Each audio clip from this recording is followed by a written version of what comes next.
ఏంటి చిన్ను, ఏదో బాగా ఆలోచిస్తున్నట్టున్నావు? ఏంటి ఇది? ఎవడైనా పాల గ్లాస్ తెస్తాడు గాని నువ్వేంటి కాఫీ తెచ్చావు? అన్నయ్యా, ఇదేంటి డ్రీమ్ రిపీట్ అవుతున్నట్టుంది? ఆల్ ద బెస్ట్ చెప్పేసి వెళ్ళిపోద్దేమోలే. వెండి, ఈ వెన్నెల రాత్రిలో వెండి గ్లాస్తో పాలు తీసుకొస్తున్నా నేను చూస్తుంటే నా మనసు ఉప్పొంగిపోతుంది. ఇది నా డ్రీమ్ కదా, దీనికెలా తెలుసు? అంటే మరేం లేదన్నయ్య, నువ్వు డ్రీమ్లోనే ఉన్నావు కానీ బయటకు మాట్లాడేసావు అనమాట. నేను నీ వెండి తన ఫోన్ తీసుకోవడానికి రూమ్ లోకి వచ్చినప్పుడు వినేసాం. ఏదో ఎఫ్ఎం అన్నట్టు వినకపోతే లేపొచ్చు కదా నువ్వైనా. అంటే నువ్వు పడుకొనున్నావు కదా చిన్ను, నేను ఎందుకు డిస్టర్బ్ చేయడం అని. సరిపోయింది, గంట తర్వాత లేపమన్నాను కదే. ఆయన ఈ టైంలో నువ్వేం చేస్తున్నావు ఇక్కడ? వెళ్ళిపో. ఏంటి పిచ్చిలేసిందా? ఎందుకు నవ్వుతున్నావు? వెండి చెప్పు. నువ్వే చెప్పు. నువ్వే చెప్పు. ఎవడొకటి చెప్పండి. అంటే ఇది నైట్ కాదురా అన్నయ్య, ఆల్రెడీ తెల్లారిపోయింది. అంటే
ఒరే అన్నయ్య, అంటే ఫస్ట్ నైట్ కి ఏదో ముహూర్తం ఉంటుంది కదా, అది ఇప్పట్లో లేదంట. సో కొన్ని రోజులు మీ first night cancel. All the best అన్నయ్య.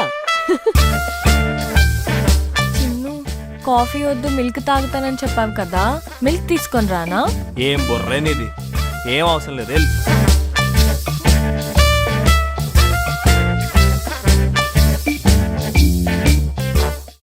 ఏంటే కల్పన కనిపించట్లేదు, ఎక్కడికెళ్ళింది? ఎక్కడ వెళ్ళలేదు మా, కిచెన్ లోకి వెళ్ళింది. అమ్మో, అది కిచెన్లోకి వెళ్ళిందంటే నాకు గుండెదడొస్తుంది. ఏమ్మా, మళ్ళీ ఏం ప్రయోగం చేసింది? ఏం లేదే, మన కాఫీ పెట్టవేంటే కాఫీలో అల్లం వేసి అల్లం కాఫీ తాగండి ఆంటీ అని ఇచ్చింది. అల్లం కాఫీ ఏంటమ్మా, చిచి. అయినా నాకు డౌట్ వస్తుందమ్మా, కావాలని అది ఏ పని చేయకూడదని ఇలా పనిచేస్తుందని నా డౌట్. నీ పిచ్చిగానే అది అలా ఎందుకు చేస్తుందే? పాపం చాలా మంచి పిల్ల. నువ్వు ఇలానే పాపం అంటూ ఉండు, ఏదో ఒక రోజు సంసారం సపరేటెడ్ అని షిఫ్ట్ అయిపోద్ది, అప్పుడు తెలిసొస్తాను నీకు. ఏంటే నీకు టైం పాస్ అవక నాకు దానికి గొడవలు పెడుతున్నావా? పిచ్చి పిచ్చి వేషాలేస్తే పళ్ళు రాలుతాయి.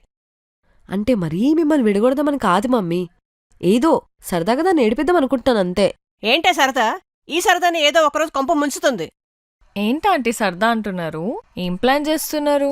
ఏం లేదు, నువ్వు చాలా సరదాగా ఉంటావు కదా, మా అన్న నువ్వు కరెక్ట్ జోడి అని చెప్పాను, అప్పుడు నువ్వు వచ్చావు. కానీ నువ్వు నన్ను పొగడావు అంటే నేను అస్సలు నమ్మను. అమ్మ లాంటి ఆంటీ పొగిడిందంటే నమ్ముతాను.